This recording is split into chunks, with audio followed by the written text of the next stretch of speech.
एक message form मध्ये question विचारलेला होता. प्रश्न तो वाचते मी पहिले. अपर्णाने विचारलेला होता की विश्वरूप दर्शनातील परब्रह्माचे अकराळ विक्राळ रूप ती खायला उठलेली भयावह तोंडे यांचे वर्णन इतक्या हजारो वर्षांनी ऐकताना भीतीदायक वाटते.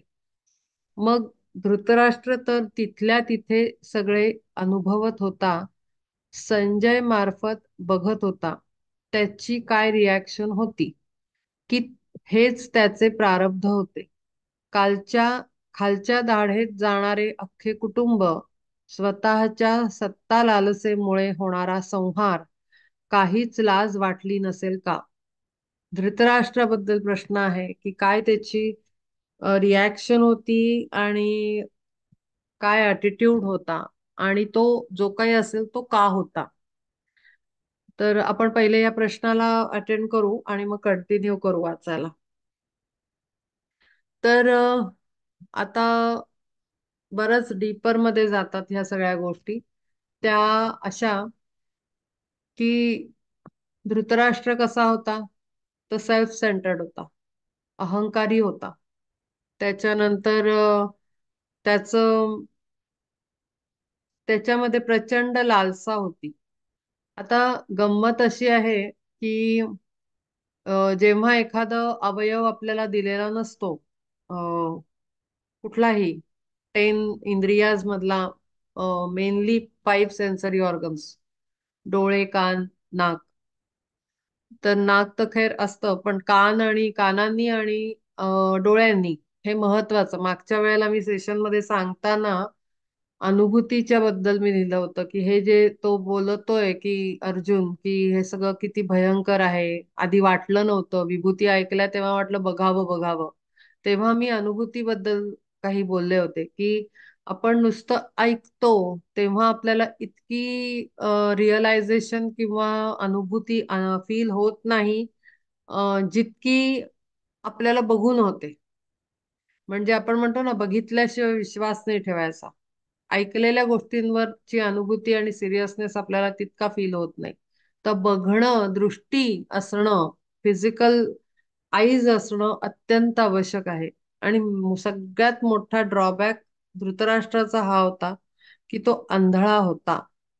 आता जेव्हा तुम्हाला एक्सटर्नल आईज नाही आहेत, बाहेर बघणारी, ऑफकोर्स त्याचा कार्मिक हे असल्यामुळे जे काय असेल ते, त्याला स्पिरिच्युअल आईज पण नाहीयेत. हे त्याचं सेकंड प्रॉब्लेम आहे की त्याला डोळ्यांनी बाहेर बाहेर नाही दिसून राहिलं तर बुद्धीचे डोळे म्हणतो आपण, किंवा विवेक किंवा अंतर्दृष्टी, तीही त्याच्याकडे उपलब्ध नाही. उपलब्ध नाही. आता ती कोणाकडेच नसते असं पण नाहीये. म्हणजे आपण जन्म घेताना आपण काही ते असं वाटप होत नाही त्याचं की ह्याला विवेक द्यायचा, ह्याला अजिबात नाही द्यायचा, ह्याला थोडासा द्यायचा.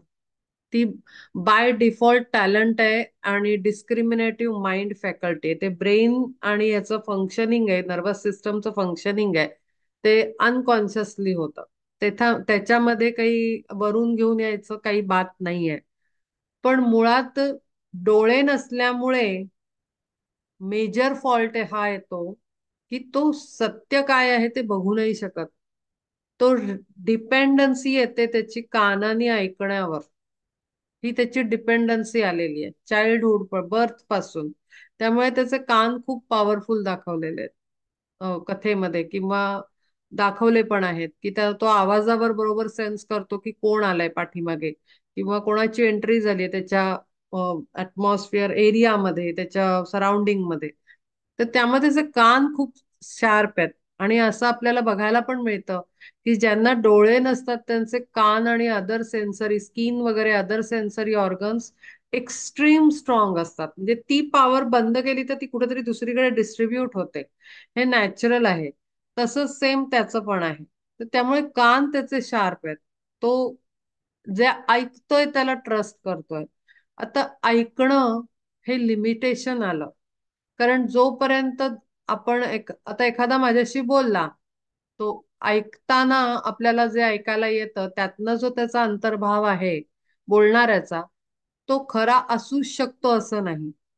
खोटेपणाने पण आपल्याशी कोणी काही वागू शकतं. पण ती कन्फर्मेशन होणं की समोरच्याचा ॲटिट्यूड काय आहे त्याच्यासाठी हे दोन डोळे खूप आवश्यक आहेत. जेव्हा आपण आविर्भाव बघतो, बॉडी लँग्वेज बघतो, जेव्हा डोळ्यातले भाव दुसऱ्याच्या डोळ्यात बघतो, तेव्हा आपल्याला खरं रियालिटी माणसामधली समोरच्या लक्षात येते. आपण म्हणतो पण की डोळे बघायचे. संताचे पण नेहमी डोळे बघायचे. डोळे कसे आहेत? त्याचे ज्ञानाच्या फिजिकल प्लेनच्या पलीकडे पोहोचलेले असतात. ते डोळे फार वेगळे असतात, ज्याच्याकडे ज्ञान असतं.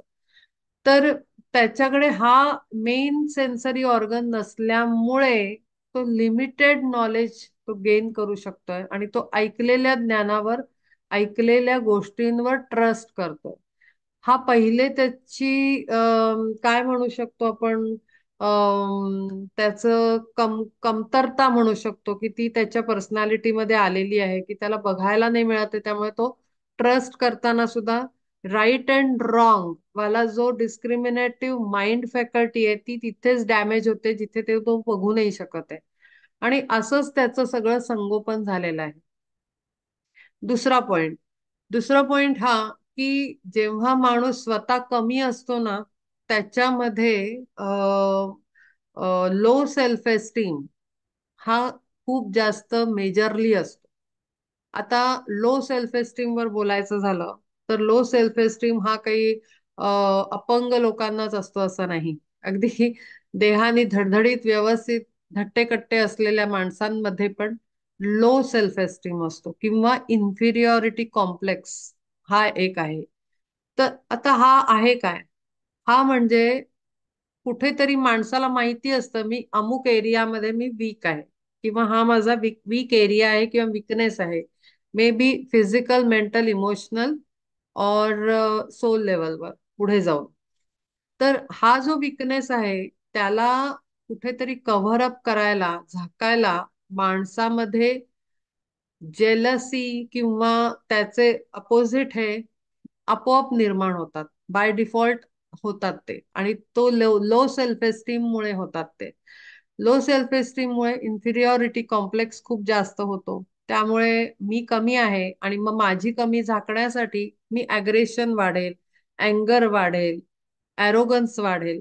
अशा पद्धतीने ते कुठेतरी रिफ्लेक्ट होतं.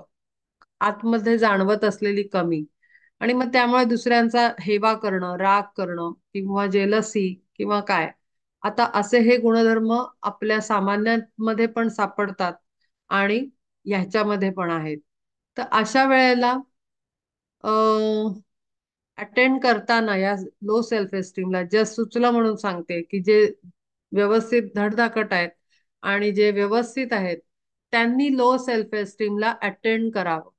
फेस टू फेस डील करावं की मला कोणाबद्दल राग का येतो, मला कोणाबद्दल जेलसी का वाटते किंवा काय प्रॉब्लेम आहे, मला अमुक व्यक्तीचा राग का येतो. आणि तो जेव्हा आपण अटेंड करू रिझन आपल्याला कळतं की ओके हे प्रॉब्लेम आहे, हे प्रॉब्लेम आहे, हे प्रॉब्लेम हा कोणाच्यात प्रॉब्लेम आहे, माझ्यात आहे की समोर आहे. असा हा विवेकाचा सहाय्याने त्याला डिस्क्रिमिनेट करत जायचं आणि तोडत जायचं या कॉन्सेप्ट्सना. आणि अगदी त्याचं जसं आपण भाजी चिरतो तसं अगदी बारीक पिसेस करून त्याला डिटेलमध्ये बघायचं. हे एक सोल्युशन आहे अशी जर विकनेस कोणामध्ये असेल तर. आणि ह्याला अटेंड करणं, सॉल्व्ह करणं अत्यंत आवश्यक आहे जर आपल्याला सगळ्या डायमेन्शन्सवर प्रोग्रेस करायचा असेल तर. अदरवाईज जे चाललंय ते छानच आहे असं आपण म्हणू. पण मला असं वाटतं आपण त्याला फेस केलं पाहिजे. आपल्या प्रॉब्लेमला फेस केलं पाहिजे. ऍक्सेप्टन्स पाहिजे. ओके मग माझ्यात हा डेफिशियन्सी आहे तर मी याला कसं ठीक करू. आणि ते ठीक करण्यासाठी मग जे आवश्यक असेल ती ऍक्शन घेणं खूप आवश्यक आहे. आणि हे सगळे विचार आपल्या मुलांना पण असंच तयार केलं, जनरेशनला तयार केलं पाहिजे आत्ताच्या. कारण हा जो प्रॉब्लेम आहे लो सेल्फ एस्टीमचा हा इतका सटल आहे, हा कळत सुद्धा नाही भल्या भल्यांना. अगदी वयाने मोठ्या असलेल्या व्यक्तींना सुद्धा लो सेल्फ एस्टीम दडून बसलेला इतका भयंकर शक्ती आहे की ती कधी तुम्हाला डॅमेज करायला सुरुवात करते, पर्सनॅलिटीला डॅमेज करते, ती कळू शकत नाही. त्यामुळे आताचं जे यंग जनरेशन आहे, आपली मुलं आहेत, त्यांना तो लो सेल्फ एस्टीम फेस करायला शिकवणं, त्यांना त्यातनं बाहेर यायला शिकवणं, त्यांना ऍक्सेप्टन्स शिकवणं अत्यंत आवश्यक आहे.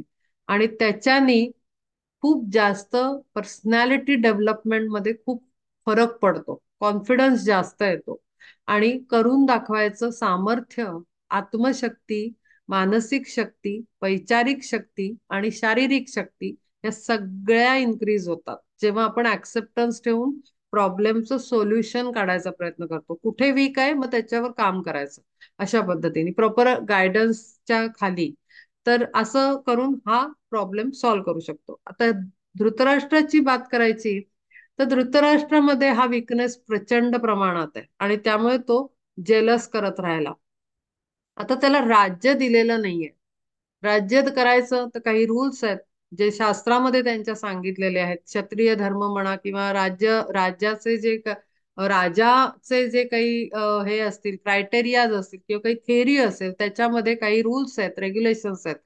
ते तिथे त्याला त्याचा राजा होणं त्याला क्रॉस मारतात. त्यामुळे तो जो राज्य न मिळाल्याचा प्रॉब्लेम, लो सेल्फ एस्टीम, त्याच्यात डोळे नसणं, हे सगळं एकत्र येऊन प्रचंड प्रमाणाचा क्रोध, आवेग आणि मिळवण्याची भूक, मर्यादा ओलांडून, एकीकडे आपण मर्यादा पुरुषोत्तम आहे आपल्याकडे आणि दुसरा हा मर्यादा सोडून तोडून मोडून सगळे रूल्स मी मिळवणार, हा काय म्हणू शकतो, दानवासारखा ऍटिट्यूड, राक्षसी वृत्ती त्याच्यामध्ये उपजतच असल्यामुळे ती वाढत गेली. आता ती साधारण लग्न होईपर्यंत ती इतकी प्रबळ नव्हती झालेली, कारण पहिले तर राजा घोषित केलेला नव्हता. दुसरी गोष्ट, तो सॉफ्ट होता. पण जेव्हा गांधारी डोळ्यावर पट्टी बांधते तेव्हा तो राग अजून तुफान सारखा वाढून तो प्रबळ, भयंकर प्रबळ होतो जेव्हा ती डोळ्यावर पट्टी आणखीन बांधून घेते ऍडिशनल. त्याला असं वाटतं की मला नाहीच आहेत, पण माझी सहचारिणी जी आहे, अर्धांगिनी आहे, तिच्या डोळ्यांनी तरी कमसे कम मी राईट अँड रॉंग मला कळलं असतं आणि मला ती साथ मिळाली असती. पण तिने तिचं पातिव्रत्य म्हणा किंवा काय जो काही पत्नी धर्म होता त्याच्या पॉइंट ऑफ व्ह्यूनी तिनं तिच्या अकॉर्डिंग तिनं डिसिजन घेतलं आणि she was also right on her place, he was also right on his place. तर दोघं जण आपापल्या पॉइंट ऑफ व्ह्यूनी डिसिजन मेकिंग करून सगळं झालं, घटना घडल्या, लग्न झालं. आता आता लक्षात येत आहे की प्रत्येक जण आपल्या, ह्याही पॉइंटला मी मागे डिस्कस केलं होतं की प्रत्येक जण आपल्या जागेवर करेक्ट असतो, पण एकमेकांसाठी ते अपोजिट असतं त्यांचं डिसिजन किंवा कॉन्ट्राडिक्ट करतं. तर हा इथे इश्यू आहे. आता इथून त्याचा तो अँगर, क्रोध, ती जेलसी, तो भयंकर अकराळ विक्राळ त्याचं जे हव्यास, तो भयंकर वाढत गेला. त्या पण पुढे ती मुलांचं थर्ड इन्सिडेन्स त्याच्या लाईफ मधला, की पांडूचे पुत्र पहिले जन्माला येते आणि ह्याचे मुलं नंतर जन्माला येतात. हा एक मोठा ड्रॉबॅक, की पहिलं संतान जे वंशाचं आहे ते पांडुपुत्र आहे, युधिष्ठिर आहे. तर त्यामुळे तिसरी प्रॉब्लेम त्याची ही होते की आपण ज्येष्ठ असून आपल्याला पुत्र लहान झाला, नंतर झाला, त्याला पहिले मुलगा झाला. हा तिसरा प्रॉब्लेम. चौथा प्रॉब्लेम त्याच्या लाईफमध्ये होता शकुनी. आता शकुनीचा रोल काय आहे, शकुनी तिथे का, ही एक मोठी एक स्टोरी आहे. ही एक मोठी काय म्हणतो साइड स्टोरी आहे जी आपल्या ट्रॅकवर चाललेली आहे. आता गांधारीला जो प्रॉब्लेम झाला की तिला न सांगता तिचं लग्न, म्हणजे सुरुवातीला सांगितलं गेलं नाही भीष्माकडनं, पितामहांकडनं, की आंधळ्या मुलासाठी हे आहे. आणि मग ते अंडर प्रेशर येऊन तिच्या आई वडिलांनी वचन दिलं की ठीक आहे आम्ही करतो लग्न. हा सगळा शकुनी नसताना घडलेला प्रकार असल्यामुळे शकुनी त्याला थांबवू शकत नाही आणि हे लग्न घडतं त्याच्या मर्जीच्या खिलाफ. बहीण त्याची अत्यंत प्रिय, तिला असा नवरा मिळाला जो राजा नाही बनू शकत. मेजर डॅमेज आहे त्याच्यामध्ये, जो कधीही भरून निघू शकत नाही. त्याच्यात आणखीन ही स्वतःच्या डोळ्यांवर पट्टी बांधून घेते, का तर तिचा स्त्री धर्माचं पालन म्हणून, पातिव्रत्याचं पालन म्हणून. आणि ह्या सगळ्या सिच्युएशन मध्ये तो त्याची एंट्री होते. तो असं ठरवतो की मी आता माझ्या बहिणीला आधार देणार आणि तिला मी राज्याची राणी बनवून सोडणार. ही त्याची भूमिका, ही त्यांनी ऍक्सेप्ट केलेली आहे. त्याचं भगिनी प्रेम, बंधू प्रेम, जे काय असेल तो तिथे त्यांनी एंट्री केल्यामुळे त्याचा थर्ड अप्रोच ऍड होतो धृतराष्ट्राच्या थॉट प्रोसेस मध्ये. कारण धृतराष्ट्र डिपेंडंट आहे, पहिले तर त्याला डोळे नाही आहेत, तो कानांनी ऐकेल त्याच्यावर डिपेंडंट. त्यामुळे तो बायकोकडनं जे ऐकेल, शकुनीकडनं जे ऐकेल, त्याला तो फॉलो करतोय, का तर त्याच्याकडे मेजरली पाहायला दृष्टीच नाहीये. समोरचा माणूस चांगला आहे का वाईट आहे हे तो मेजरली पाहूच नाही शकत आहे. त्यामुळे ऐकलेल्या इन्फॉर्मेशनवर तो चाललाय. तर त्यामुळे त्याचा मेजरली त्याचा पॉइंट ऑफ व्ह्यू डॅमेज्ड आहे 100%. आणि शकुनीला तिथे आग लावून द्यायची आहे, हा त्याचा पर्सनल इंटरेस्ट आहे, की हे कसं काय सगळं सहज सोपं होत आहे. तिथे त्याचा ऍटिट्यूड आहे, निगेटिव्ह ऍटिट्यूड आहे. आणि ही निगेटिव्ह एनर्जी एक दोन तीन करत ऍड होत होत होत होत होत ती वाढत चाललेली आहे एका साईडला. आणि दुसऱ्या साईडला त्याग, सत्य आणि ही एनर्जी वाढत चाललेली आहे. तर अशा पद्धतीने ह्या कॉन्ट्रास्ट एनर्जीज ग्रॅज्युअली वाढत गेलेल्या आहेत. आणि शकुनीमुळेच तो धृतराष्ट्राचा मुलगा दुर्योधन, पहिले तर त्याचा जन्मकाळ आणि ती पत्रिका म्हणजे बरंच काय काय ज्योतिष, की ती एनर्जी जन्माला येणं, हाही एक मेजर इश्यू आहे. त्याच्यामध्ये त्याचं काय म्हणतो अपब्रिंगिंग म्हणतो आपण, ते अपब्रिंगिंग शकुनीच्या गायडन्स खाली झालेलं आहे. आता दुर्योधनाचं अपब्रिंगिंग बघायला गेलं तर खरं तर गांधारी ही त्या पद्धतीची नव्हती. गांधारी चांगली होती आणि गांधारीमध्ये कुठलाही वाईट स्वभाव वृत्ती, अहंकार म्हणा किंवा काय असं कुठलंही तिच्यात नव्हतं सुरुवातीला. आणि बराच काळ अजिबात तिच्यात ते क्वालिटी नाही जी तिच्या भावामध्ये दाखवलेली आहे, शकुनीमध्ये किंवा दाखवली आहे किंवा आहे पण. तर त्यामुळे आईकडनं त्याचं लालन पालन पोषण विचारांचं चांगलं चालू आहे. पण शकुनीकडनं त्याला पॉइझनस फूड दिलं जात आहे थॉटच्या मार्फत. त्यामुळे तो पॉइझनस होत चाललेला आहे. आता एक गंमत सांगते की ह्या सगळ्या प्रकारात एक गोष्ट खूप महत्वाची आहे, ज्याच्यावर ऑलरेडी आपण कर्म या भागावर जेव्हा सेशन्सच्या मध्ये, मला वाटतं 6 अध्यायानंतर आपण एक सेशन केलं होतं कर्म, कर्मावर आपण बोललो होतो. तर तेव्हा मी एक पॉइंट काढला होता की आई वडिलांचं कर्म, त्यांच्या अपेक्षा, त्यांनी दुसऱ्यांना कोणाला मदत केली किंवा काय, त्याचं ओझं नेक्स्ट जनरेशन कॅरी करतं आणि कार्मिकली इन्व्हॉल्व्ह होतो त्याच्यामध्ये. हा सेम प्रॉब्लेम इथे आहे.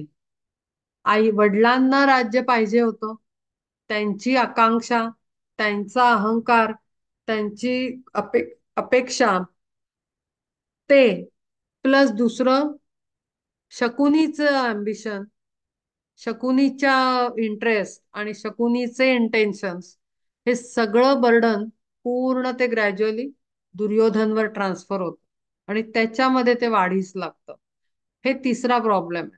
त्यामुळे शकुनी पण च्या ट्रेनिंग खाली दुर्योधनही तसाच आणि त्याच्याबरोबर 100 पुत्र जेवढे सगळे होते ते सगळे सेम ट्रेनिंग मध्ये डेव्हलप होऊन सेमच एन्व्हायरमेंट मध्ये त्यांना सेमच वैचारिक खाद्य दिलेलं आहे.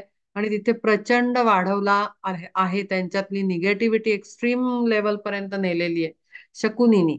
तर ह्या सगळ्यामध्ये आई चांगली असूनही त्याचा काहीही उपयोग झालेला नाहीये. हा मेजर फॉल्ट त्या साऱ्या सिच्युएशन मध्ये दिसतोय. तर आता हे हे सगळं ह्यातनं आपण घ्यायचं आहे की मुलांवर आपल्या अपेक्षांचं ओझं किती टाकलं पाहिजे आणि त्यांना सही गलतची दिशा दिली पाहिजे, काय आहे ते ऍक्सेप्टन्स शिकवला पाहिजे.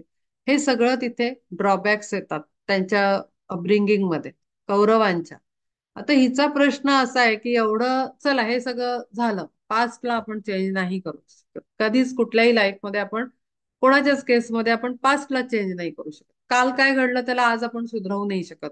हा, ऍक्सेप्टन्स ठेवून किंवा त्याचं सोल्युशन काढून आपण त्याला ठीक करायच्या मार्गावर नेऊ शकतो किंवा ऍक्सेप्टन्सने आपण फॉरगिव्ह करून रिलीज करू शकतो आणि पुढे परत होऊ नये म्हणून काळजी घेऊ शकतो. तर हा सगळं पास्ट आहे. युद्धाची सिच्युएशन आलेली आहे, तिथे विश्वरूप दर्शन चालू आहे. त्याच्या नशिबानी त्याला संजय तिथे बसलेला आहे आणि तो सांगतो आहे. हे सगळं मिळूनही तिचा प्रश्न असा आहे की त्याला कळत का नाही. तो ऐकतोय, त्याला योग आलाय हे बघण्याचा, पण तरीही त्याच्या डोक्यात हे सगळं जात का नाहीये. हा पहिला प्रश्न आहे तिचा.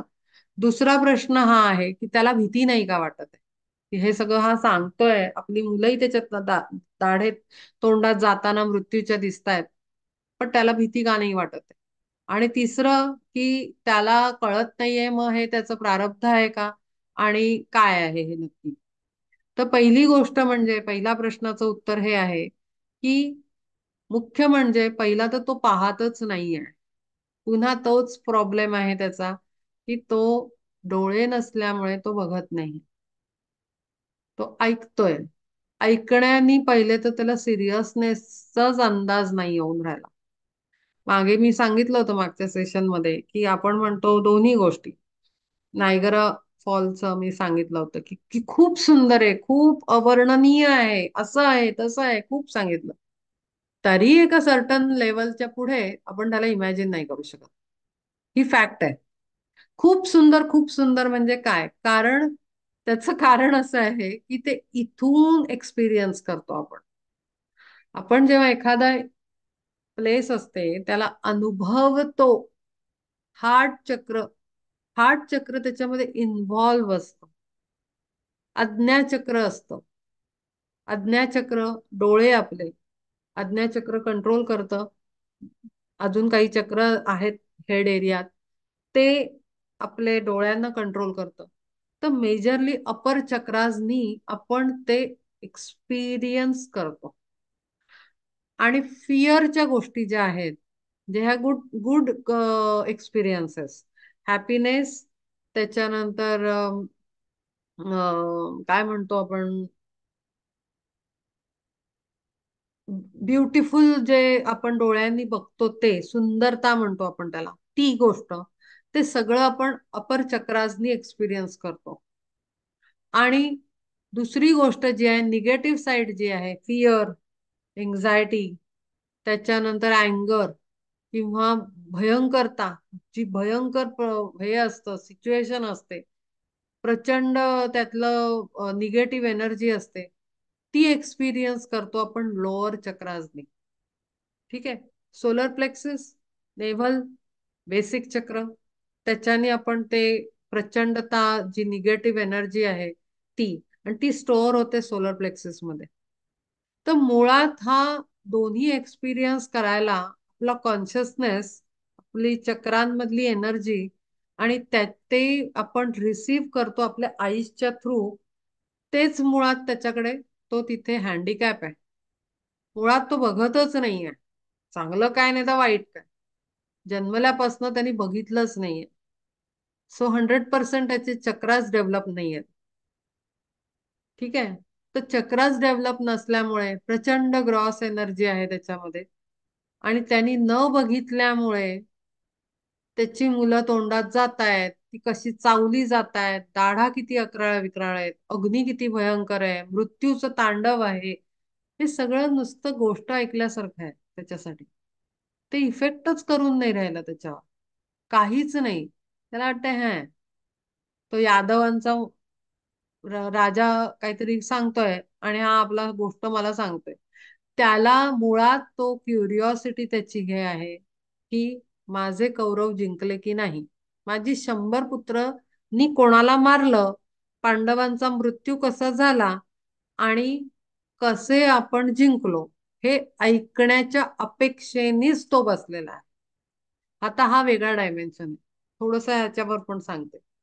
एखादा माणूस समोर बसतो, आपल्या समोर ऐकायला बसतो आपल्याकडे, आपण घरातही डिस्कशन करत असतो काही गोष्टींचं, काही सांगत असतो की बाबा हे ना असं असं आहे, तर आपल्याला घरात पण अनुभव येतात की समोरचा माणूस त्याचा एक पॉइंट ऑफ व्ह्यूचा लेअर घेऊन बसलेला असतो.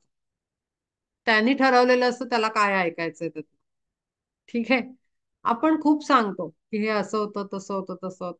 पण त्या माणसापर्यंत त्या संवेदना त्या शब्दांमधल्या जातच नाही. ॲब्सॉर्बच होत नाहीत कॉन्शियसनेसमध्ये. कारण त्याचा डोक्याची जो लेयर आहे, त्या लेयरमधनं त्याने ठरवलेलं आहे काय घ्यायचंय. त्याने ठरवलंय काय ॲब्सॉर्ब करायचंय आणि त्याने ठरवलंय कसं रिसीव्ह करायचंय त्याला आणि स्टोअर कसं करायचं. तो एक पॉइंट ऑफ व्ह्यू घेऊन बसलाय किंवा आपण म्हणू चष्मा घालून बसलाय डोळ्यावर. काळ्या रंगाचा, हिरव्या रंगाचा. त्याला ते तसंच बघायचंय आणि त्याला तसंच घ्यायचं पण आहे. तर हा एक नॅचरल टेंडन्सी, ह्युमन टेंडन्सी असते. तुम्ही कितीही प्रयत्न करा, समोरच्याच्या ते आपण म्हणतो ना, भेजातच शिरत नाही. जातच नाही इथे. त्याचं कारण आहे, 2 कारणं आहेत. त्याची 2 कारणं अशी आहेत. एक आहे ग्रॉस एनर्जी, जी तुम्ही सांगताय त्या एनर्जीशी फ्रिक्वेन्सी मॅच नाही करून राहिली. हे मेजर इसोटेरिक रिझन म्हणू शकतो आपण. एनर्जेटिक रिझन आहे त्याचं, जे ॲक्चुअल आहे. आणि दुसरं आहे, की तो स्टबर्न ॲटिट्यूड असल्यामुळे कारण ज्ञान नाहीये, ग्रॉसनेस आहे त्याच्यामध्ये. त्यामुळे त्याच्यात ती टेंडन्सी नाहीये, की तो नीट त्याला ॲब्सॉर्ब करेल. त्यामुळे ॲक्सेप्टन्स नाहीये, तयारी नाहीये, स्टबर्ननेस आहे. असे बरेच फॅक्टर्स आहेत. कारण ती सगळीच ग्रॉस एनर्जी आहे. त्यामुळे त्याला ऐकायचंच नाहीये आणि तो पाहिजे तसं आपल्या हिशोबाने ऐकतोय. आपल्या पॉइंट ऑफ व्ह्यूनी, आपल्या अँगलनी ऐकतोय, सगळं रिसीव्ह करतोय. तर हा सेम प्रॉब्लेम तिथे त्याच्याबरोबर आहे. त्याला एक्सेप्टन्सच नाहीये. तो त्याला ते काय ऐकायचं त्याच्यासाठीच तो ते ऐकतो. तो हे ऐकतच नाहीये किंवा तो न्यूट्रल होऊनही ऐकत नाही. की "हां बाबा, तू सांग काय चाललंय?" डोळे बंद आहेत त्याचे जे काय आहेत ते. "हां, तू सांग तिथे काय घडतंय ते सांग." मग कदाचित ते ऐकताना त्याच्यामध्ये इथे प्रोसेसिंग होईल, की "अरे हा काय सांगतोय? हा हा युद्ध थांबवलं कसं काय? ह्यानी हा रथ मध्ये कसा काय नेला?" हे जे इथलं क्वेश्चनिंग आणि आन्सरिंग आहे इथे, ते आहे नर्व्हस सिस्टमचं काम. ते आहे आज्ञाचक्र, थ्रोट चक्र, अपर चक्र ह्यांचं काम आहे. क्वेश्चन विचारणं, शंका काढणं, कसं काय, काय, कधी, केव्हा असे प्रश्न निर्माण करणं. हे कसं चाललं आहे? हे का घडतं आहे? तो एकदम कसा काय सांगतोय? मग हे सगळ्यांना दिसतंय का? का फक्त अर्जुनाला दिसतंय? हे मुळात सगळे प्रश्नच सटल प्लेनचे आहेत. कारण प्रश्न विचारणं म्हणजे आज्ञाचक्र, थ्रोट चक्र, हार्ट चक्र, अपर चक्रास ते सगळं सटलच पार्ट आहे. तो तिथे होऊनच नाही राहिला. तो ग्रॉस मध्ये फक्त आता काय ओके कोण आलंय कोणाच्या शेजारी कोण उभा आहे अर्जुन अर्जुन कुठे उभा आहे मग आता युद्धाला कधी सुरुवात करतात मग पहिला बाण कधी मारतोय गदा कधी मारतोय मग मारतायत कधी ते मरतायत कधी आणि आपण जिंकतोय कधी त्यांनी त्याची स्टोरी बनवलेली आहे आणि तो त्या अँगलनेच त्या अख्ख्या स्टोरीला ऐक त्यामुळे कितीही सांगितलं तरी दृष्टी नसल्यामुळे तो बघू नाही शकत आहे दुसरा गोष्ट त्याला काही इंटरेस्ट नाहीये तो त्याचे कान ते रिसीव्हच करत नाहीये रिसीव्हच नाही करत आणि हे असे अनुभव आपण आपल्या रोजच्या जीवनात घरामध्ये सुद्धा घेतो मग आपण काय करतो अशा सिच्युएशन मध्ये कुठेही बाहेर किंवा घरात आपण त्या पर्टिक्युलर व्यक्तीला तो टॉपिक त्या टाईपचे टॉपिक किंवा तो टॉपिक जो चालला असतो तो डिस्कस करणं शेवटी बंद करतो कारण आपल्याला कळतं रिसिव्हर बंद आहे त्या माणसातला रिसीव्ह नाही करून राहिला इन्फॉर्मेशन आपण नॅचरली आपल्याकडनं होतं जो आपल्याशी कम्युनिकेशन करतो गिव्ह अँड टेक करतो थॉट्सचं तिथे काय म्हणतो आपण येणं जाणं थॉट्सचं इझिली होतं तिथे आपण आपले थॉट शेअर करतो मग तर हे नॅचरल टेंडन्सी आहे ती तिथे एक्स्ट्रीम लेवलवर गेले का तर तो हँडिकॅप आहे आपण बघितलं असेल हँडिकॅप जी मुलं असतात म्हणजे स्पेशल चिल्ड्रन म्हणतात त्यांना आता स्पेशल नीड्स तर त्या मुलांमध्ये ह्या अशा पद्धतीचे बिहेवियर्स दिसतात आपल्याला कारण तो मोठा ड्रॉबॅक त्यांच्यामध्ये येतो आणि हा खूप मेजर इश्यू आहे पण कधी कधी अशी मुलं एक्स्ट्रॉर्डिनरी पण असतात तर ते इट डिपेंड्स की कार्मिक काय आहे त्याच्यावर डिपेंड करतं त्यामुळे आपण प्रत्येकाला एकाच चाकोरीतनं बघू नाही शकत कारण आपल्याला तर सर्व ज्ञान आहे आणि सर्व इंद्रिय शाबूत आहेत त्यामुळे आपला अप्रोच क्लीन अँड क्लिअर पाहिजे पण ह्या अशा मुलांबरोबर हा प्रॉब्लेम आपल्याला नेहमी बघायला मिळतो फक्त त्याच्या केसमध्ये तो एक्स्ट्रीम लेवलवर झाला. कारण पहिले तर त्याला असं कुठेतरी माहिती होतं की मी ज्येष्ठ संतान आहे, ज्येष्ठ पुत्र आहे. आणि मग राजा आणि ते ते अग्रेशन ते नॅचरली त्यांच्या जीन्स मध्ये असतं. आणि ते गद्दीचं हव्यास, प्रेम ते नॅचरली असतं. तर हा एक मेजर प्रॉब्लेम आहे त्याच्यामध्ये. दुसरा तिनं प्रश्न विचारला की त्याला भीती नाही वाटून राहिली, कारण तो बघत नाहीये. तिसरा त्याचा प्रॉब्लेम हा होता, जो हिने विचारलाय की त्याला काहीच परिणाम कसा नाही झाला. तर आता ह्याचं जर बघितलं तर आपल्याला पुढचंही माहिती आहे की सगळे हे भगवद्गीता तर साईडला ठेवू आपण. पण ही सगळी सांगून झाल्यानंतर जेव्हा त्यांनी आपलं गांडीव धनुष्य उचललं आणि युद्धाला सुरुवात केली अर्जुनानी, त्याच्यानंतर एवढं सगळं पुढचं काय 10 दिवस जे काय चालणारं युद्ध होतं ते सगळं चालल्यानंतर सर्वनाश झाल्यानंतर सुद्धा त्याला चक्क लाजही वाटली नाही की आपण आपल्या पुतण्याच्या बरोबर राहतोय. पहिले तर हा मेजर प्रॉब्लेम आहे तिथे. तिथेच कळतं की तो नुसता डोळ्यांनी आंधळा नव्हता, तो विवेकाच्या साईडला सुद्धा आंधळाच होता. त्याला पुतणा जिंकला त्याचा, म्हणजे युधिष्ठिर राजा झाला. त्याच्यानंतर एक जनरल हे असतं की एक एक कॉन्शियसनेस आपला किंवा आपला इनर हे सांगतो आपल्याला, लाज वाटणं म्हणतो आपण त्याला, की आपल्या चुकीचं किंवा आपल्या वर्तनाचं आपल्याला अवेअरनेस असणं. तो अवेअरनेस तिथे नाही. कारण पुन्हा अधिकाराची भाषा आहे. जरी माझी मुलं मेली असली, जरी माझ्या साईडची हार झालेली असली, तरी मीही याचा भाग आहे, या गद्दीचा. माझा अधिकार आहे, मी इथेच राहणार. कळतंय? चुकीचं नाहीये त्यांनी राहणं, मी वेगळ्या पॉइंट ऑफ व्ह्यूनी बोलते. खूप नीट समजून घ्या या गोष्टीला, की राहणं चुकीचं नाहीये, त्यांनी तिथेच राहायचं होतं. आणि यांचं 5 पांडवांचं ते कर्तव्य होतं, देहधर्माचं पालन होतं ते त्यांच्या, की ज्येष्ठ काका त्यांचे, त्यांचं संगोपन करणं, त्यांना सांभाळणं वृद्धापकाळामध्ये आणि त्यांना सोबत ठेवणं. त्यांचं बरोबर आहे. पण इथे कुठेतरी ऍटिट्यूड मध्ये चेंज यायला पाहिजे होता. तो आलेला नाही. आणि ह्या सगळ्याचा उल्लेख भागवतामध्ये खूप सुंदर केलेला आहे. ते तिथेच राहिलेले आहेत. अर्जुन जेव्हा सगळं युद्ध संपतं, राजा बनतो युधिष्ठिर, तो पुत्र उत्तरेचा मुलगा मोठा होतो आणि कृष्ण आपला पूर्ण देह ठेवतो आणि अवतार संपवतो. त्याच्यानंतर खास एक अध्याय आहे पूर्ण भागवतामध्ये, श्रीमद भागवत मध्ये, की यात्रा करून येतो विदूर बाहेर जाऊन. युद्ध संपल्यानंतर फ्री होतो तो, मग विदूरही बाहेर यात्रा वगैरे करून येतो. त्याला प्रचंड वैराग्य येतं आणि कृष्णही त्याचा अवतार संपवतो. त्याच्यानंतर तो घरी येऊन बघतो की ह्या दोघांवर, स्पेशली धृतराष्ट्रावर, कसलाही काहीही परिणाम झालेला दिसत नाही. विदुरांना अक्षरशः त्यांना आश्चर्य वाटतं की ह्या मनुष्यावर काहीही फरक नाही पडलेला. स्वतःचे पुत्र मेले, सगळं झालं. आता जे आहेत पुतणे ते सुद्धा राज्य सोडून परीक्षिताला देऊन निघायची वार्ता करतील, पण हा काही इथनं हालत नाहीये. हा काही राज्य आणि तो राजाच्या म्हणजे दरबार ह्याच्यामधलं शाही जीवन, त्याच्यातनं काही ते सुटून नाही राहिलं. ह्याला म्हणतात प्रचंड मोह आणि मायेचा प्रभाव. आता इथे विचार करण्यासारखी गोष्ट आहे की निवृत्तीचा जो अप्रोच आहे, आपल्या याच्यामध्ये 4 धर्म सांगितलेले आहेत आणि संन्यासाश्रम सांगितलेला आहे, वानप्रस्थाश्रम सांगितलेला आहे गृहस्थाश्रमाच्या नंतर. तर त्याचं काहीतरी महत्व आहे. त्यातनं तुम्ही बाहेर यायचं असतं. आपला संसार झाल्यानंतर, रिस्पॉन्सिबिलिटी झाल्यानंतर त्यातनं निवृत्ती, ऑफिसमधनं निवृत्ती होते, पण विषय वासनांमधनं निवृत्ती होत नाही.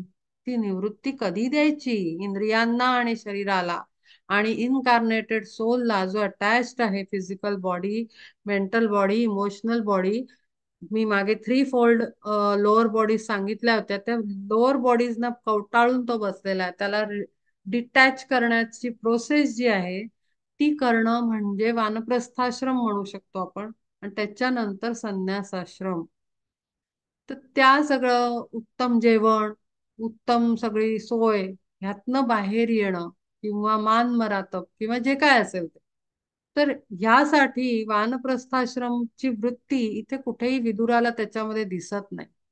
आणि त्याच्यानंतर विदुर अक्षरशः त्यांचा ब्रेन वॉश करतात आणि उत्तमरित्या, म्हणजे आपण म्हणतो ना, ओरडणं किंवा झापणं एखाद्याला किंवा चिडून बोलणं, अक्षरशः ती भाषा विदुरांनी केलेली आहे. ही लाज वाटते मला तुमची. अक्षरशः या भाषेत भागवतामध्ये पूर्ण एक अध्याय दिलेला आहे. ते इतकं त्यांना बोलतात की तुम्हाला काहीच शरम नाही वाटत.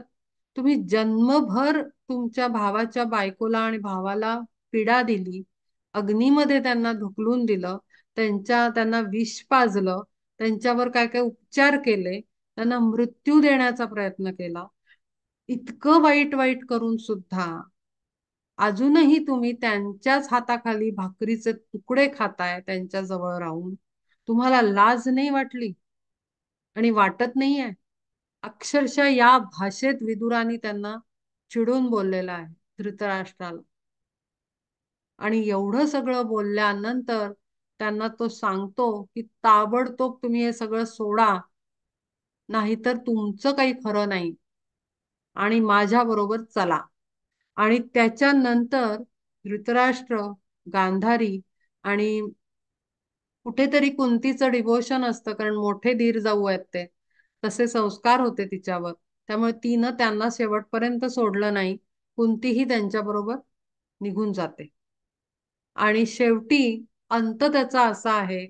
आता मला नाही माहिती की कितपत, म्हणजे आय डोंट नो की त्यांनी स्वतःहून देह समर्पित केला का त्याच्या राहत्या झोपडीला जंगलामध्ये आग लागली आणि तो मेला.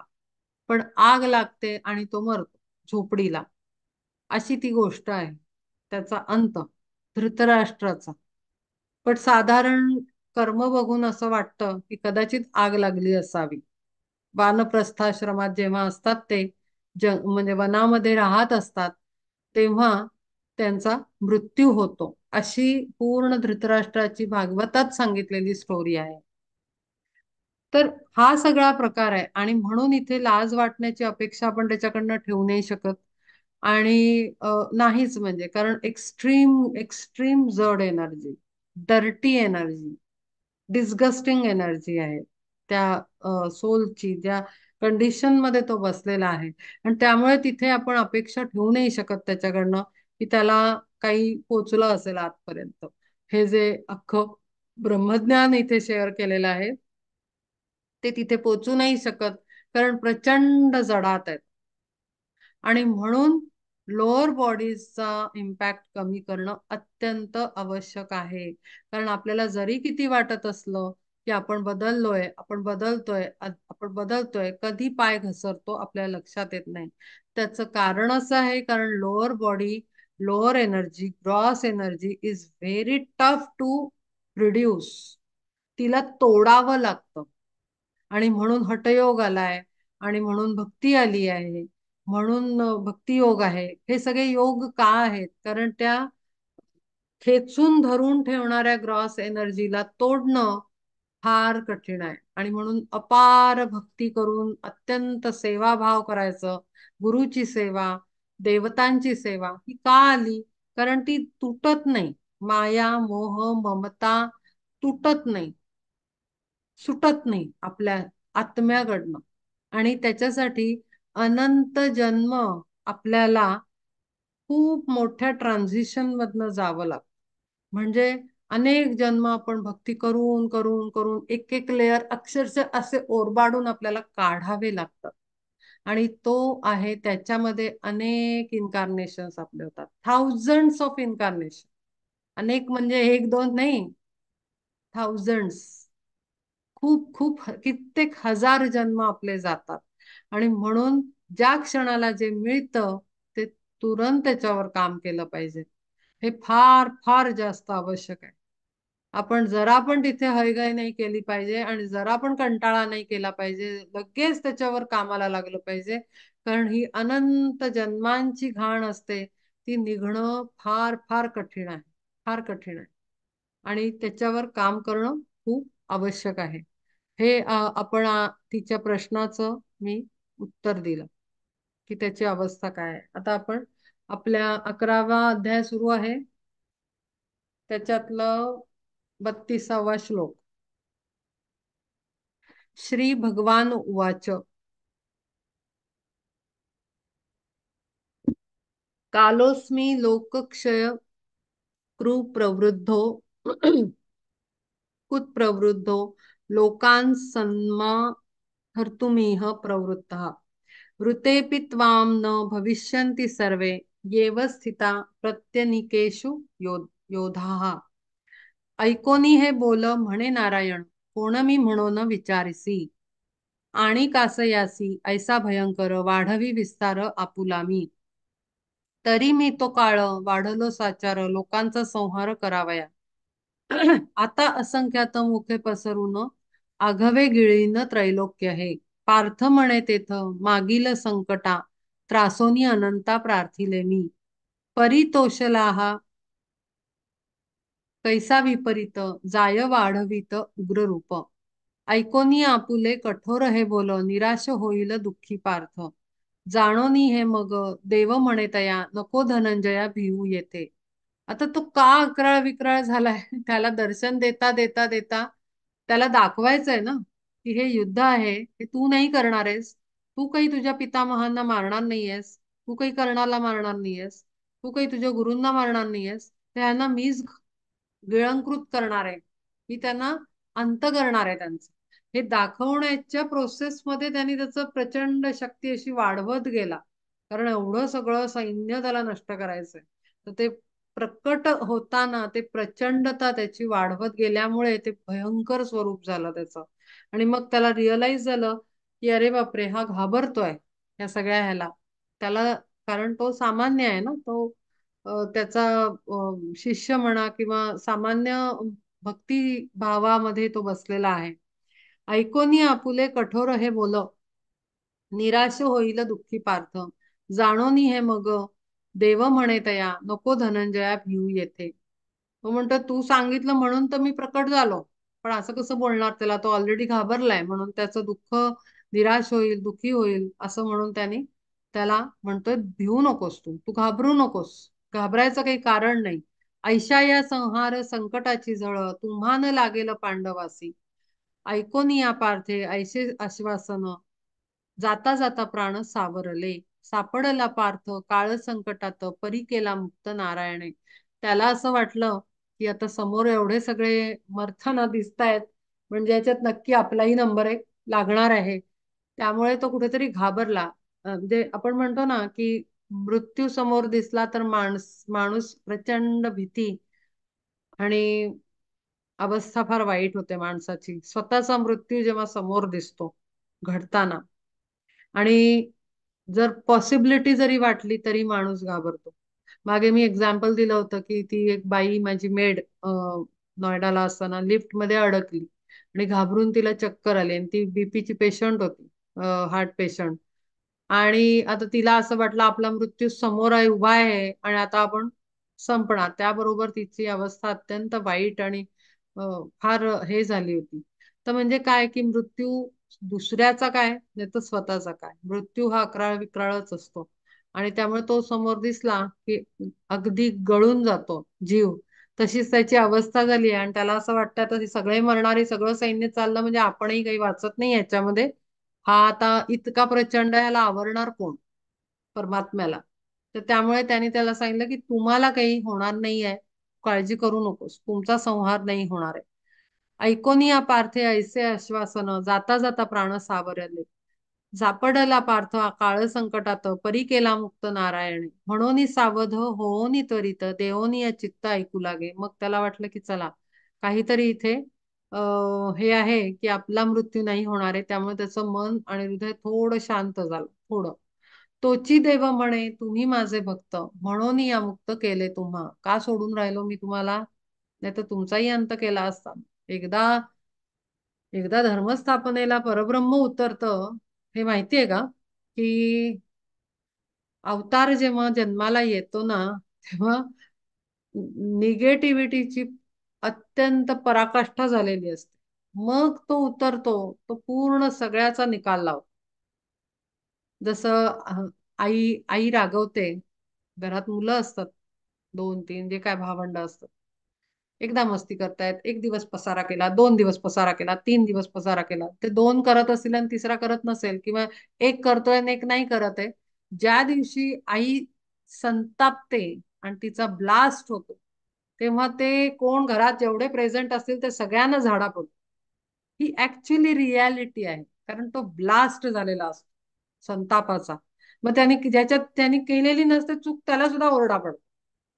जे काय असेल ते त्याचंही कुठलं तरी मागचं पुढचं काहीतरी निघून जाते स्टोरी. तर ही नॅचरल टेंडन्सी आहे आणि तीच परब्रह्माची आहे, कारण जे आपल्या जीवनात चालू आहे तेच बाहेर आहे, तेच वर आहे, तेच खाली आहे, ते आत आहे, बाहेर आहे, सगळीकडे तेच आहे. तर तो जेव्हा उतरतो ना धर्तीवर अवतार घेऊन, तेव्हा कोणाचं काही ठेवत नाही, काहीही ठेवत नाही. वाट लावण्याच्या ह्यानीच येतो. आणि म्हणून त्याच्या आधी बऱ्याच एनर्जी काय म्हणतात ना उतरलेल्या असतात. त्याच्या आधी डायरेक्ट परब्रह्मन उतरत नाही अवतार घेऊन. वर्ल्ड टीचर डायरेक्ट उतरत नाही. डिव्हाइन एनर्जी डायरेक्ट उतरत नाही. तो पूर्ण अरेंजमेंट करून उतरतो आणि बरोबर step wise step step step खाली उतरत उतरत उतरत त्या एनर्जीज न उतरवतो. आणि ते सगळे लोक त्या त्याचा अँगरला हँडल करण्यासाठी सिच्युएशन कंट्रोल करून ते सगळं पूर्ण कंट्रोल येतो. ती सिस्टम आहे एक प्रकारची परब्रह्माची, आणि ती बरोबर रोल प्लेज मध्ये असते. आणि बरोबर अशांचा संहार होतो जो मस्ट आहे.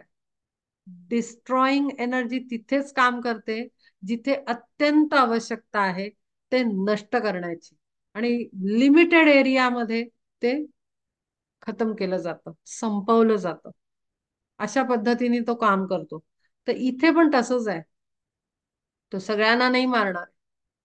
मला वाटतं भागवतामध्येच त्यांनी सांगितलेलं आहे कोण कोण जिवंत राहिलं. तो दासी पुत्र होता कौरवांमधला. म्हणजे ती ते गांधारीची दासी असते, तिला मुलगा झालेला असतो धृतराष्ट्राकडनं. तो जिवंत राहतो. आणि हे भाऊ आणि ती उत्तरा आणि ते परीक्षित, असे काही बोटावर मोजण्या इतके लोकांना तो सोडतो. आणि बाकी सगळ्यांचा पूर्ण त्या फॅमिलीमध्ये सगळ्यांचा संहार होतो. विदूर राहतात, कारण ते भक्त आहेत त्याचे. त्यामुळे भक्तांचं आणि काय म्हणतो आपण भक्तिभाव असलेलं, म्हणजे ती ती एनर्जी असलेलं किंवा ती टेंडन्सी स्वभाव असलेलं दुष्टता नसलेले लोक वाचतात अशा सिच्युएशन मध्ये. आणि म्हणून आपण पूर्ण समर्पित होऊन वाचण्यासाठी नाही तर आत्म्याच्या उन्नतीसाठी आपण मेहनत करायची. परिहा इतर सर्व दळभार गिळाया साचार प्रवर्तलो, काळाग्नित जैसी लोणियाची उंडी, तैसे माझ्या तोंडी गेले विश्व. देखिले तुझे हे सर्वथा तेसाच वल्गना वायाचं वीरांच्या या, कुंथती हे वीर शौर्याची बळे, जमोवनी मेळे सैनिकांचे. ह्यांच्या या दंड बाहुदंड हे करण्यात काही मतलब नाही आहे.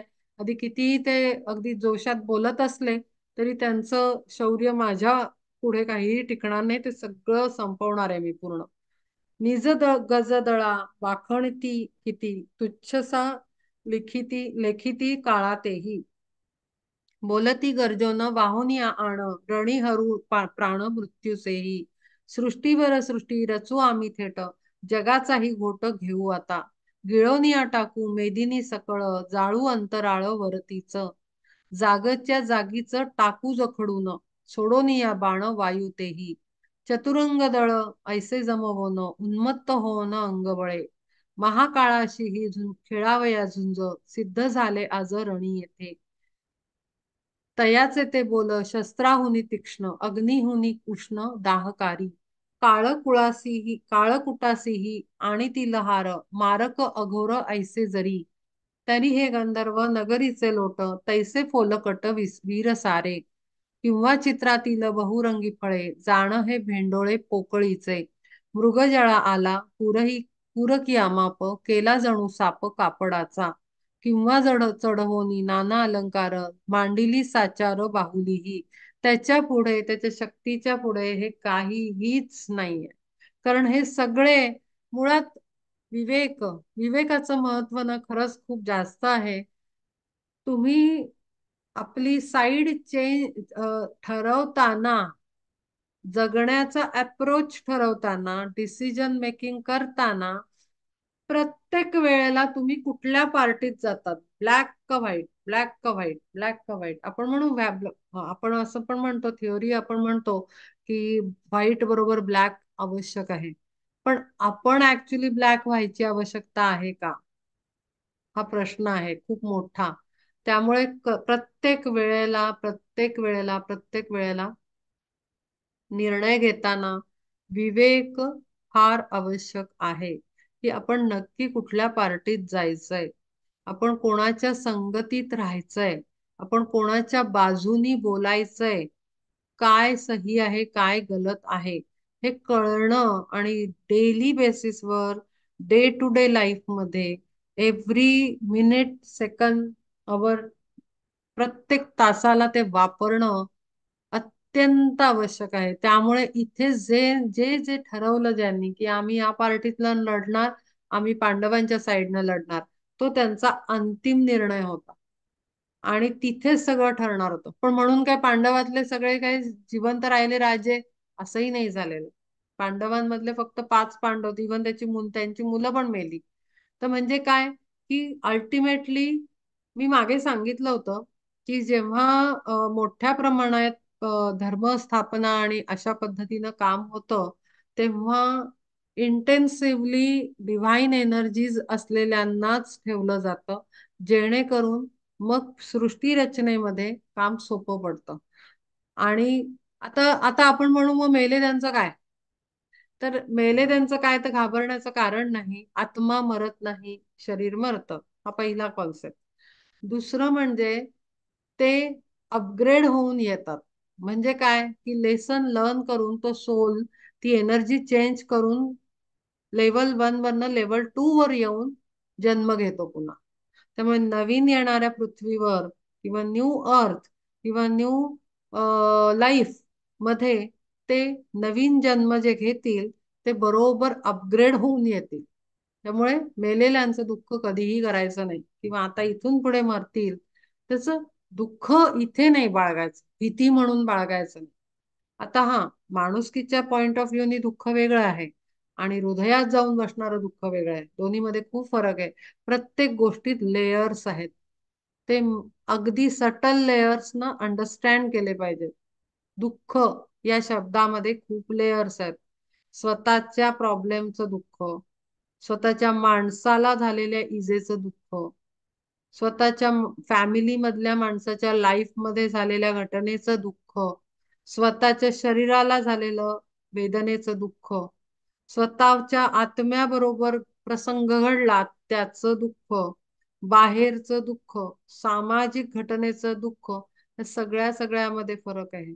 आणि ह्याच्याही पलीकडे जाऊन जेव्हा कंपॅशनेट बिहेवियर मध्ये सर्व्हिस टू ह्युमॅनिटी ह्या हायेस्ट वर्क मध्ये जेव्हा डिसिपल जातो, तेव्हा त्याचं दुःख असतं ते स्वतःबद्दल नसतं. जेव्हा त्याला दिसतं की अरे अरे अरे फार हानी झाली आहे जीवांची, ते दुःख वेगळं. तर दुःखामध्ये पण डायमेन्शन्स आहेत खूप जास्त. तर आपलं दुःख कोणतं आहे, ते कुठल्या कॅटेगरीत बसतंय ना हे नेहमी चेक करावं. जर सेल्फिश असेल तर समजावं खूप ग्रॉस आहे. हा आपल्याला कम्युनिटी बद्दल वाटतंय की अरे बापरे हे असं नाही झालं पाहिजे, हे असं घडलं नाही पाहिजे, मुलांबरोबर हे झालं नाही पाहिजे, सोसायटीतल्या लोकांबद्दल हे, तर ते सटल एनर्जीवरचं दुःख आहे किंवा काही थॉट आहे. तर तो चेक करायचा. त्याच्यामध्ये स्केल आहे, त्याच्यामध्ये चेक करायचं प्रत्येक इमोशन. अँगर, स्वतःला असलेला अँगर, सावरकरांचा अँगर, आपला अँगर, जमीन आसमानाचा फरक आहे. सुभाषचंद्र बोसांना येणारा अँगर, किंवा भगतसिंगला येणारा अँगर, आपला अँगर खूप वेगळा आहे, आपला पर्सनल आहे. त्यांचा कलेक्टिव्ह आणि मोठ्या प्लेनवर त्यांचा देशासाठीचा आहे. तर तो त्याच्यामध्ये डिफरन्स आहे. मग ती सटल एनर्जी आपली ग्रॉस एनर्जी. तर हा हा फरक आहे. हे सगळ्या आपल्या पर्सनल इमोशन्स ज्या आहेत, ज्या सोलर प्लेक्सस मध्ये बसतात, त्यांना नेहमी चेक करायचं की हा कुठल्या पद्धतीचा आहे. ग्रॉस आहे की सटल आहे, ग्रॉस आहे की सटल आहे. आपोआपच तुमची स्केल चेंज होत जाईल आणि प्युरिफिकेशन आपोआप व्हायला लागेल. कारण लक्षात येईल की अरे आपण इतके स्वार्थी आहोत, अरे आपण आपला विचार करतोय, अरे आपल्याला आलेल्या रागाचा आपण, आपला अपमान झाला त्याचा आपण कौतुक करत बसतो. हा अवेअरनेस येतो आणि हाच एक प्रकारचा विवेक पण आहे. तर त्यामुळे हे नक्की करायचं. काळ कुटासी ही आणि ती लहार, मारक अघोर ऐसे जरी, तरी हे गंधर्व नगरीचे लोट, तैसे फोलकट वीर सारे. किंवा चित्रातील बहुरंगी फळे झाले हे भेंडोळे, पोकळीचे मृगजळा आला पुरकी अमाप, केला जणू साप कापडाचा. किंवा चढवोनी नाना अलंकार, मांडिली साचार बाहुलीही. हे सगळं बेकार, म्हणजे खेळण्यातलं असल्यासारखं आहे त्याच्या पुढे. त्याने ठरवलंय, त्याचं ठरलंय काय करायचंय ते. हे सगळं घटना घडायला सुरुवात केली पांडवांच्याही जन्माच्या अलीकडे, जेव्हा प्लॅन मॅनिफेस्ट व्हायला सुरुवात झाली, तेव्हाच सगळं ठरलेलं आहे. कळतंय ना, जन्माला येतात ना तेव्हाच ठरतं काय करणार आहे, काय त्याचं आता तो उतरणार आहे, तेव्हा त्याचं प्लॅनिंग आधीच ठरलेलं आहे. आता मी तुम्हाला सांगते की आम्ही वेसाक सेलिब्रेट करतात, बुद्ध पौर्णिमा म्हणतो आपण त्याला. पण काही ठिकाणी काय म्हणतो आपण त्याला, लामा वगैरे बुद्ध धर्मामध्ये त्याला तिकडे, किंवा आमच्या प्राणी किलिंग अरहॅटिक स्कूलमध्ये पण त्याला वेसाक फेस्टिवल म्हणतो आपण. आणि आपण त्याला बुद्ध पौर्णिमा म्हणतो. तर आता त्या वेळेला वर्ल्ड टीचर लॉर्ड बुद्धा, तो काही मिनिटांसाठी, 8 मिनिट्ससाठी अर्थ प्लेनवर येतो वेसाकला. जेव्हा ती पौर्णिमेचा अत्युच्च एक टाइम असतो, जिथे ती पौर्णिमाचा ऍक्च्युली मोमेंट आहे, ज्या वेळेला ती पौर्णिमा असते, त्या पर्टिक्युलर टाइमला 8 मिनिटसाठी, 8 मिनिटासाठी लॉर्ड बुद्धा अर्थ प्लेनवर येतो. आणि त्याच्याबरोबर त्याचं अख्खं युनिट असतं आणि तो गाईड करतो. जे हिरॅर्की, हिरॅर्की मी नेहमी म्हणते, ब्रदरहुड, व्हाईट ब्रदरहुड. तर हे सगळं जे हायर डायमेन्शनवर लोक आहेत, जे काम करतायत युनिवर्ससाठी, अर्थसाठी, सगळ्या घटनांच्या मागे आहेत, ती सगळ्यांची मीटिंग होते. आणि त्या मीटिंग मध्ये पुढचा प्लॅन डिसाइड होतो नेक्स्ट इयरचा. आणि अशा पद्धतीनं ते मीटिंग करतात आणि मग त्याला मॅनिफेस्ट करतात ऍक्च्युली आपल्या अर्थवर. घटना आपल्याला दिसतात फिजिकल प्लेनवर. तर त्या अशा पद्धतीनं वरून कंट्रोल केल्या जातात. तर आता आपण ऐकलंय की पुढचा जन्म काय बरं, नाव विसरले मी. नेक्स्ट इन्कारनेशन लॉर्ड कृष्णा, लॉर्ड विष्णूचं होणार आहे कल्की, कल्की अवतार. तर आता कल्की अवतार जो व्हायचा आहे, त्याचा प्लॅन ठरवण्यासाठी आता कल्की तर एकटा नाही येणार ना, त्याच्यासाठी सगळे उतरतील खाली, सगळ्यांना जन्म घ्यावे लागतात. ते पूर्ण टीम असते, त्यांचे लोअर टीम्स, त्याच्या खालच्या लोअर टीम्स, असे अनेक लोक जन्म घेतात, अनेक जीव येतात. म्हणजे साधंच आपण एक एक्झाम्पल घेऊ. आता आपण मोदीजी आहेत, आपण मोदीजींना बघतो. तर नरेंद्र मोदीजी काम करतात, पण ते एकटे काम करतात का? नाही, त्यांच्या बरोबर पर्टिक्युलर टीम आहे. ती टीम सगळी, जे गृहमंत्री आहेत, त्याच्यानंतर डिफेन्स मिनिस्टर आहेत, किंवा वर्ल्ड अफेअर्सचे जे कोण असतील, ही सगळी वरचा लेयर जो आहे हायएस्ट लेवलचा, ते सगळे कोण आहेत? They are not ordinary soul or ordinary people. त्या एनर्जीज आहेत आणि त्या तितक्या पॉवरफुली काम करतायत. योगी आदित्यनाथ. तर हे सगळे अशा पद्धतीनं उतरतात. एखादा मोठं काम करणारा मोठा सोल एखादा उतरणार असतो. आणि एवढंच नाही, तर आपल्या बरोबरही तसेच सगळे उतरले. आपण लोअर प्लेनचे आहोत. मी खूप मजेदार सांगते, म्हणजे जेणेकरून तुम्हाला ना जगताना मजा येईल. आपण काय करतो, आपण खूप रिलेशन मध्ये जातो, ग्रॉस मध्ये, आणि हा माझा अमुक, हा माझा तमुक, मग ह्यानी मला हे केलं, त्यांनी नाही, ते जसं काम करायला उतरतात, आपणही ग्रुपनी काम करायला उतरतो. आपण काम काय करतो, आपण कर्म न्यूट्रलाइज करायला उतरतो, जेणेकरून आपण त्या हिरआर्की मध्ये, त्या चेन मध्ये जाऊ शकतो त्यांच्या वरच्या कामाच्या. ऑब्विसली प्रमोशन कोणाला नकोय, प्रत्येकाला प्रमोशन हवं. आपण सगळे प्रमोशन साठी काम करतो. तेच प्रमोशनची हे आपल्याला इच्छा झाली पाहिजे. अंत कशाचा नाही होणार आहे. घाबरायचं तर बिलकुल नाही, भीती ठेवायची नाही, भीती वाटलीच नाही पाहिजे. भीतीला घाबरवून म्हणजे तिला धूम पळाली पाहिजे, ती भीती ही कशाचीच नाही ठेवली पाहिजे. भीती नाही ठेवायची. मृत्यू आला अपग्रेड होण्यासाठी, मृत्यू येतो अपग्रेड होण्यासाठी, लोक मरतात अपग्रेड होण्यासाठी. हा कॉन्सेप्ट कॅरी केला की पॉझिटिव्हिटी खूप येते. आपल्या बरोबरची माणसं आहेत कर्मा न्यूट्रलाइज करण्यासाठी. आपण पण ग्रुपनी उतरतो सगळे. आता तो ग्रुप कोणता असतो, अनेक इन्कार्नेशन मध्ये काही काही गिव्ह अँड टेक झालेला असतो, डील्स झालेली आहेत. तर ती डील्स मधली 4 डील आपण घेऊन येतो. ही फाईल खतम करायच्यात, कंप्लीट करायचंय प्रोजेक्ट. नोकरीत करताना आपण खूप खुश होऊन काम करतो की मी 4 प्रोजेक्ट कंप्लीट केले, माझं प्रमोशन झालं. मग हे same same attitude, same behaviour, same thought process आपली फिजिकल प्लेनवर का नाही आहे जगताना, फॅमिली लाईफ जगताना, सोशल लाईफ जगताना, की अरे मी 4 हे फिनिश प्रोजेक्ट, मला खूप आनंद होतो, मला कळतं कारण. आणि तसाच आनंद मला तुम्हाला द्यावा वाटतो. मला कळतं की ओके, हे डन, हे done, done done done, 4 project done, चला नेक्स्ट काम द्या. असा ऍटिट्यूड असला ना की जगताना पण एक मोटिवेशन येतं, एक उत्साह येतो, आणि एक ना क्युरिओसिटी येते की आता नेक्स्ट काय असेल, आता नेक्स्ट काय असेल, आता नेक्स्ट काय असेल. आपण त्याला अडचणी म्हणतो, सफरिंग म्हणतो, खूप प्रॉब्लेम्स म्हणतो, खूप त्याला नाव देतो, खूप असा ओढलेला चेहरा घेऊन आपण जगतो, की आपल्या बरोबर आपल्या सगळ्यांना ते व्हायब्रेशन जातात आणि सगळे असे खाली बसून जातात फॅमिली मेंबर्स.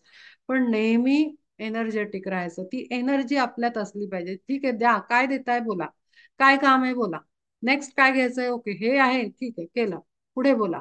कारण ते करण्याची शक्ती पण तिथूनच येते, काम पण तिकडूनच येतं, आणि ते होऊनही सहज जातं.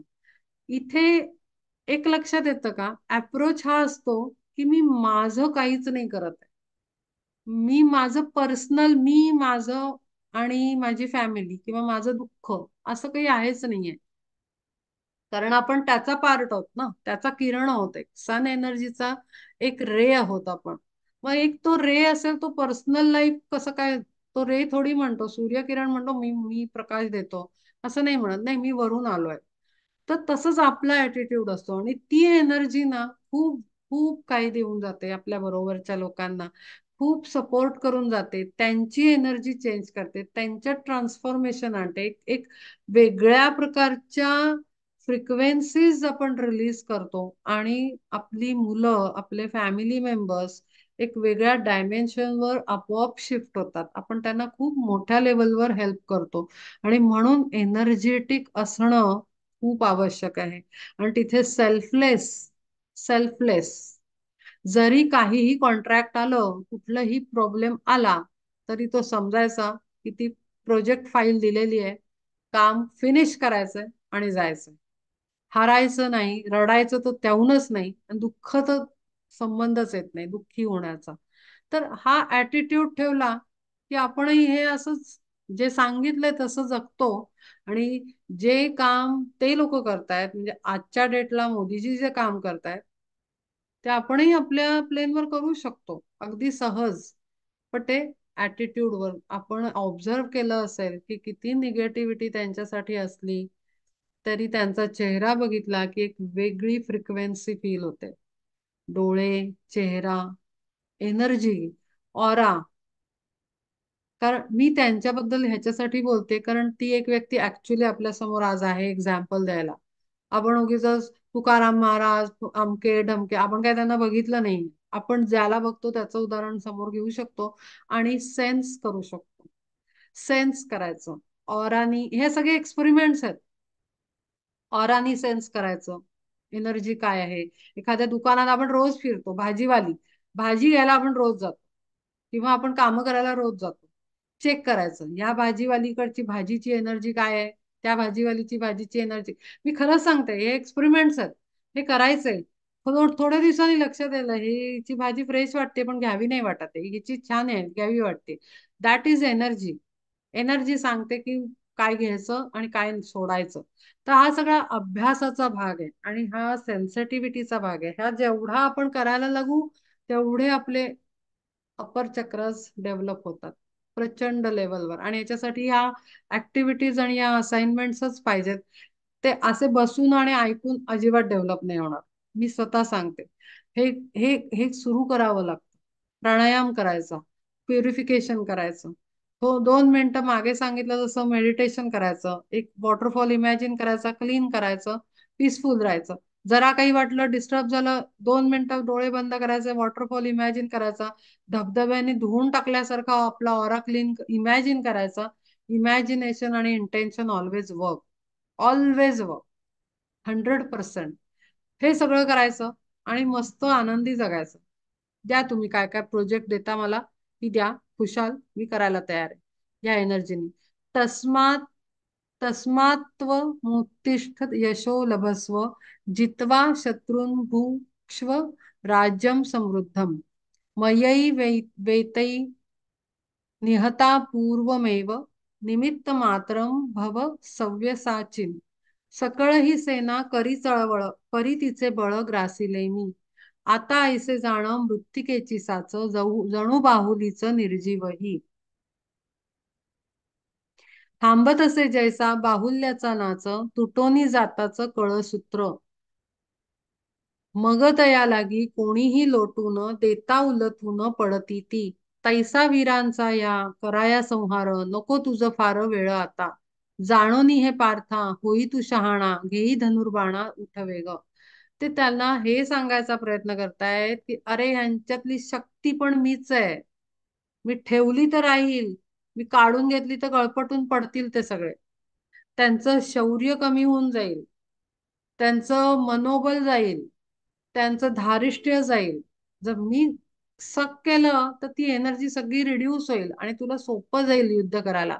त्यामुळे करता करविता मी आहे, मी करतोय. तू काही काही घाबरायचं किंवा तू कर्तृत्व घेण्याची काही जरूरत नाहीये. धनुष्यबाण उचल आणि लढायलाच उभा राहा, असं ते सांगायचा प्रयत्न करतायत. मी करतोय माझ्यामुळे होतंय नाही, सगळं त्याच्या आतलं पण समोरच्या एक एक जीवातली शक्ती, सर्व शक्ती, सर्व रूपशक्तीची मीच आहे असं ते सांगतायत. जाणोनीही पार्था होई तू शहाणा, घेई धनुर्बाणा उठ वेगे, मागे कौरव हे विराटाच्या गायी, हरावया पाही आले जेव्हा, तेव्हा तेथीचा तो विराट कुमर, नामे जो उत्तर महाभिरू, तया हाती नागविले सर्वा, घालोनिया तुवा मोहनास्त्र, आता त्याहुनीही बळहीन सेना, आयतीच रण पातलीही, तरी सेनेचा या करोनी संहार, अर्जुना अपार कीर्ती जोडी, पार्थे ऐकल्याने जिंकिले शत्रुस, लोकी ऐसे यश मिळविगा. लोक काय बघणार आहेत की अर्जुनाचं रणचं शौर्य, रणतलं शौर्य बघणार आहेत. लोकांना काही मी नाही दिसणार आहे करताना, कारण मी तर तुझा सारथी आहे. माझ्या हातात तर रथाचे घोड्यांचे दोर आहेत. मी कधी शस्त्र घेणार नाही. त्यांनी तिथे वचन दिलेलं आहे की शस्त्र मी उचलणार नाही.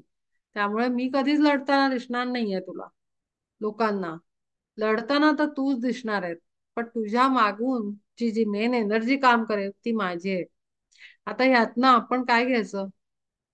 आपण हेच घ्यायचं की आपण जे करतो या तोंडातून जे जातंय ती त्याची शक्ती आहे, त्याची भाषा आहे, त्याचं ज्ञान आहे.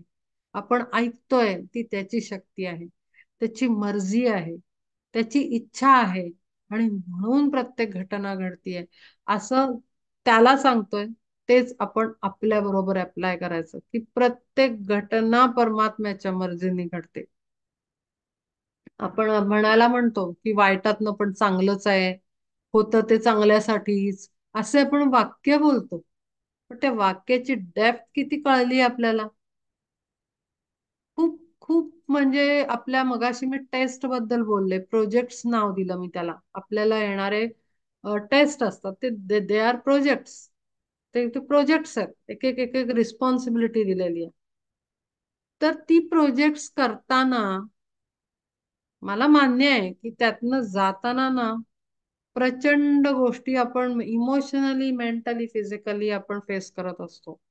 पण ज्या क्षणाला आपण ही सगळीच एनर्जी त्याची आहे असं जेव्हा म्हणतो, तेव्हा तो अवेअरनेस आहे ना, सफरिंग वाला एक्सपिरियन्स, तो सुद्धा मायनस होतो, निघून जातो. तो सुद्धा होत नाही. म्हणजे चोट लागली तरी दुखत नाही, असं असं वाला ह्या पद्धतीचं सेन्सिटिव्हिटी चेंज होते आपल्या इमोशनल मेंटल बॉडीची. हे मी काही कुठल्या कल्पनांवर किंवा कुठल्या पुस्तकात वाचलेलं नाही सांगत आहे. मी माझ्या लाईफ मधल्या मोठ्या मोठ्या test, back to back project दिल्यासारखे जे असतात, त्या अनुभवातनं बोलती आहे. की दिसायला महाभयंकर टेस्ट असतात, जर कोणाला सांगितल्या तर त्या प्रचंड टेस्ट असतात, वाटेल की कसं काय यातनं पार झाले. पण मला असं वाटतं की मी अगदी अलगदच राहिले, हे मी नेहमी बोलते. त्याचं कारण असं आहे की जर तोच देतो आहे तर तोच त्यातनं बाहेर पडायची शक्ती तोच देणार आहे. जसं ह्यालाही तो देतो. शौर्य त्यांनी त्याला दिलेलं आहे, त्यांचं गळपटून काढलेलं आहे, कमी केलेलं आहे. हे जे इकडे वाढवायचं आणि तिकडे कमी करायचं, हे जे प्रोसेस आहे ते सगळी तो करतोय. मग आपण कशासाठी मी सहन केलं म्हणून हाय हाय हाय हाय, माझ्या बरोबर झालं म्हणून हाय हाय हाय हाय करायचा काही प्रश्नच येत नाही. म्हणजे आपण नाहीतर मग आपण अभ्यास केला एकीकडे, जगतो एकीकडे, आणि आत्म्याची प्रगती तिसरीकडे, असं काहीतरी ते वेगळं वेगळं होतं. सगळ्याची अलाइनमेंट झाली पाहिजे. ही अलाइनमेंट खूप आवश्यक आहे, खूप जास्त आवश्यक आहे अलाइनमेंट होणं. Mental body, emotional body, etheric body, physical body, soul, या सगळ्याची सेंटर अलाइनमेंट झाली की तुम्हाला काहीही अनुभव करत असून सुद्धा अनुभवलं नाही अशी अवस्था होते. हे करून बघायचं, सगळं करून बघायचं. करून बघितल्याशिवाय काहीच कळणार नाही मी काय बोलतेय ते. जेव्हा पण अडचणी, अडचण, अडचण हा शब्द मी, आपण फिजिकल प्लेनवर आहोत म्हणून वापरते कायम, कारण अदरवाईज टेस्ट हा शब्द मी वापरते जेव्हा विपरीत सिच्युएशन येते, विपरीत, जी आपल्या माइंडसेट प्रमाणे नसते, अपोजिट असते काहीतरी, तेव्हा अलाइनमेंट करायची आणि मग फेस करायचं. तो एक्सपिरियन्सच खूप सुंदर असतो. असं वाटेल पुस्तक लिहावं, असं प्रत्येकाला वाटेल.